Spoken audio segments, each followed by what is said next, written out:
inviting you to all sit back and enjoy as Kate kind of gives us a little tour of the world of virtual events.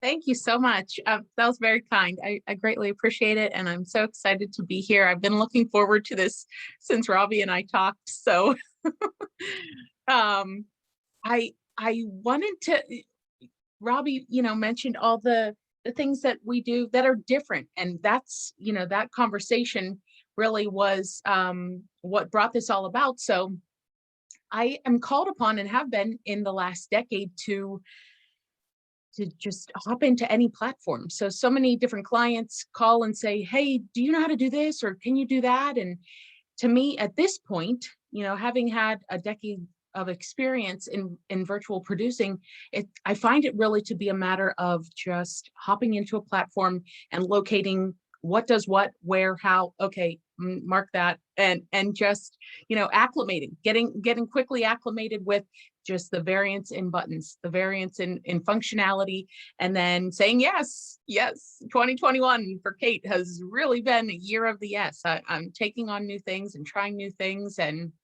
I'm loving all of these different platforms that are popping up, which I'll just go ahead and share my slides now because just so many different people coming up with all these new ideas and new platforms. These are just some of the names that I just came across today. Hop in was something someone recommended to me, but if you just take a look, I know that when you do a virtual platform or a virtual session, a virtual meeting, whatever, immediately everyone goes, okay, yeah, and Zoom, are you going to send me a Zoom link? But we have a lot of other options, and it's really a matter of and I'll talk more about this in a little bit, of wanting to just check these out and see if this is what you're really into and this is what you do. Hopping into these, hop in being one of them, and learning what they do and learning the different functions, because you've got a lot of options. This is not a monopoly anymore. I mean, we may have had just, to me, the big ones, WebEx, Zoom, and Adobe, typically, or what people think, but holy moly, look at all these. And this is not even all of them. So I just grabbed a couple different slides from some different, what I call a tech deck. So I hop onto a session and I greet folks, and depending on what it is, whether it's a conference or a live stream or a meeting or whatever, but I'm just that kind of person. I want to say hi to everybody and make everybody feel comfortable, and just do that greeting stuff, and then I'll hop into what all the technology is. But I think it's interesting. I've been having a lot of people reach out here lately and say, now I have a client who wants to do this, but I know there are limitations. I know they have a group of 350, but they want to do breakouts in Teams, for instance, was one of the most recent. Well, I'm in touch with a lot of producers, and I already see some heads shaking no. Effectively, I would totally cap, personally, and from other producers I've spoken with, breakouts at 20 in Teams. I mean, just some of the things, if you really want to do something and do something well, some of these platforms just don't have that same Zoom capacity. And I'm showing my favoritism for Zoom there, but it is what it is. So here's Adobe Connect. This is an inside view of Adobe Connect, for instance. This is just you getting in, getting connected. And it's important here that I think I mention how it looks, for one. Two, if you're heading into breakouts in Adobe Connect, you have to have everyone on the same type of audio source. So this is already something that's very different from Zoom, for instance. So Zoom, it doesn't matter. Robbie can be in on his phone. Chris, you're in on your tablet. Your BJ's in on his computer, whatever, no big deal. Everybody can have different things, and it does it. Everything talks to each other. Everybody moves over smoothly, easy breezy.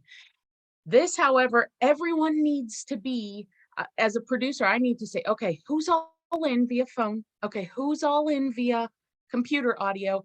Now, if I have a majority in computer audio, you are all going to go over to the breakout, but everybody in via phone, if you can't switch over to computer before we do this breakout thing, I'm going to keep you here in the main room. So knowing limitations like that can be such a game changer for all of these things.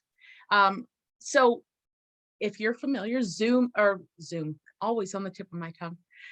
Blue Jeans, Verizon has their own platform now, Blue Jeans. And I highlighted a lot of this. I think I highlighted breakouts, as I think that that is one of the most engaging features. I don't know how you guys feel. I mean, it's nice that even in this, you hop into a couple breakouts and have a chance to talk to each other. I'm finding really in all of these, no matter what virtual session I'm on for what client or how big or how small it is, that's the big need right now. Everyone is stuck at home and everyone is missing that water cooler chat, that elevator chat, that walking out to your car after work chat, whatever that is, that lunch chat. So in my mind, breakouts are kind of taking that little place. That's our time to have a little group discussion when, we're not getting to do that nowadays as much, as long as, you're working from home. So anyhow, like I said, I'm featuring a lot of breakout functionality here. So here's a look when you're hopping into Blue Jeans. Just looks totally different than you have to open you typically see the same icons, people, chat, participants, same idea, opening those. But as you're hopping into this, things aren't always exactly where you think they're going to be. So a little inside look, and I did recently do a Blue Jeans breakout. Some of them just go again with the Zoom props to Zoom. When you're moving people in and out and people have to jump off and take another call, or some kind of craziness happens, maybe they're at work or maybe they're at home, and their cohorts are in need and they have to step off, step away, whatever the case may be. And as a producer, for me, that means quick, I got to think on my feet and I need to rearrange my groups, or I need to shuffle things around, be aware of who's lost connection, who's popped back in, getting them back into a breakout. And in some of these platforms, it's just not that easy. They're not as up to speed, I guess, as Zoom, really, where you can just plop someone in, plop them out, move them here, move them there. So I guess it's going to be pretty evident here, my favorite being Zoom. Here's a look at Teams. I did touch on this. Again, I'm seeing that Teams is really working towards, and I just read an article, lots of new things coming, and they're continuing to improve it. And it's been a couple months now where they just have had breakouts. But again, this one is not as it. Yes, it works, and yes, they say you can have 3,000 people in a session or something, but only they cap it at, or let's see, 300, maybe they cap it for actually being able to use breakouts. But again, if you're actually in here and using these things, I don't know. I think that information is not always accurate, and it's good to have someone who you can say, do you really think that Teams would be better for a group of 350, or WebEx meetings, WebEx training, Hopin, Google Meets? What's really working the best and is going to be easiest on the participants? Because I think when you start frustrating people who are in your session, you're losing them. The simpler and simplest, most engaging method is obviously the way to go. Now, WebEx meetings, I think is a nice little mix of WebEx training, if you've worked in WebEx training, and Zoom. I think they took the two and just smashed them together, and it looks a lot nicer. It resembles Zoom a lot in the sharing methods, but it still has the WebEx training sharing methods. Breakouts are a little bit more like Zoom. So I would say if I had to pick a second favorite, WebEx meetings would probably be higher up on my list than Teams or Adobe. I like Adobe, but on our end, on a technology end, it's a little bit more convoluted with pods and templates and other terminology that folks are going to be like, wait, what? Who? What do we have to do? So that's all. It takes a little extra creation on the front end. Really though, I think that the best thing for me has been just being curious, have a natural curiosity about all these things. You hear about something new, jot it down. Like you had mentioned, um, Robbie, in your presentations all week, the different platforms that someone used. I just took a little note. I'm curious. I want to see what is piquing everyone else's curiosity and what looks cool. Oh yeah, I want to see what looks cool, and I want to, check it out and see how it works, and download a version myself and test it out.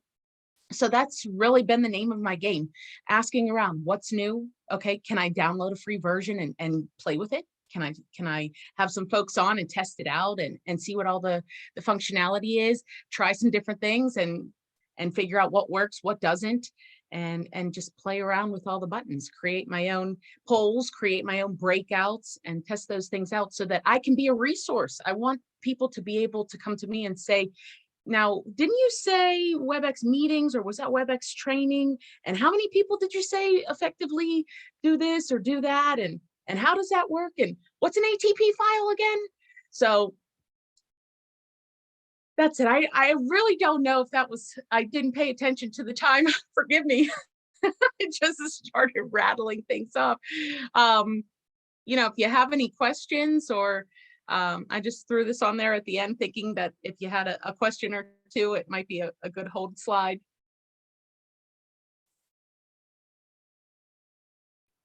That was awesome. So I'm gonna just add myself in here, Thank uh, you. and I'm Get gonna me off add of that you. spotlight. I'll add you in there too. All right. So, Oh, no, you don't get off that quick. So, like, there's some questions coming in. okay. Oh my gosh, Well, Dawn Darling, she just came in. She was at the event that I ran all week, and I was DJing, as you all know, and that's what drew her in. I got to read that. I didn't read the full that's note. music. Hi, Dawn. Welcome. So, DJ is definitely one of the hyphens that I never thought I'd have after my name.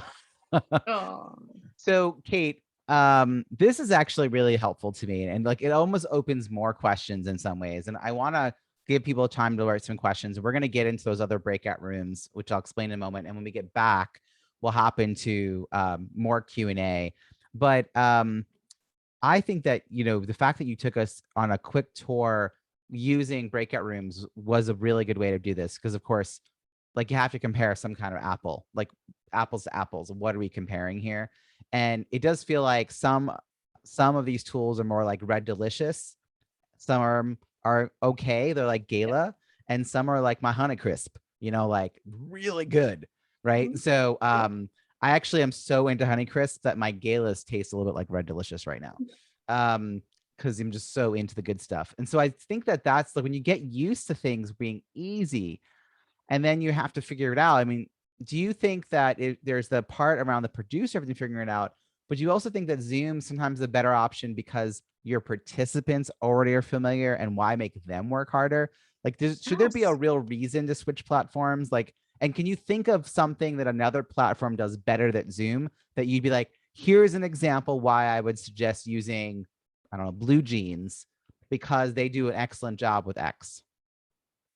There is, in all the platforms that I've seen and used so far, I find Zoom to be superior. I find it's simple and it doesn't, things aren't convoluted. And I find Adobe Connect, I know some people swear by it.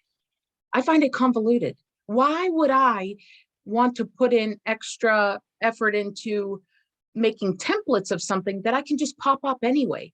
So the idea is there are thumbnails along the side and you create these templates, and you can, and it will allow you to have different pods, is what they're called, on your stage at one time. So you might have a little timer clock up here, and your chat bubble here, and your slide window here, and a little video window here. I have all that here already. Why complicate and make me go, oh, oh crap, what tab was what? Oh, too much, too much. And yes, simplification for a participant, especially. Yes, I want to make this so you want to come in here and you're excited and you want to press that reaction button and show me those annotations again. Oh yeah, I want to get into this. Yes, I don't find that anything would make me veer off of this path. You, I think, just saved us, the rest of us, a lot of time. That feels like a pretty definitive answer. And part of this came up because I am a virtual event design consultant and executive Zoom producer. And I carry both those titles in an awkward kind of mouthiness because I believe the things I teach people are agnostic to the platform because I focus on online facilitation skills, right? Like that's platform agnostic. And how do you use the time? How do you design for the outcome? And how do you purpose first design? All that stuff is not about Zoom. But Right. when it comes to actually producing the events, I specialize. And when I met you and you're like, I've been doing everything people have asked me to do for like a decade, I was like, oh, it sounds exhausting because just keeping up with Zoom is plenty because, new things all the time. And now all these platforms are trying to like mirror because Zoom took off. And so there used to be you had to use Zoom for breakout rooms. Now clearly there's like a half dozen you just showed us. So really appreciate this. I see there's some comments coming in and questions. We're gonna come back to this, Kate. I'm glad you're gonna hang out with us. There's actually a breakout room that you can hang out in if you wanted to, and folks can join you. It's called Virtual Platforms and Tools. And so anyone who's like super excited to nerd out with Kate, unless Kate really wants to hang out in the what's on Netflix, because maybe she wants a break. I don't know, but we'll see. Let me share with everybody what it is we'll be doing next. Kate, thank you. This is awesome.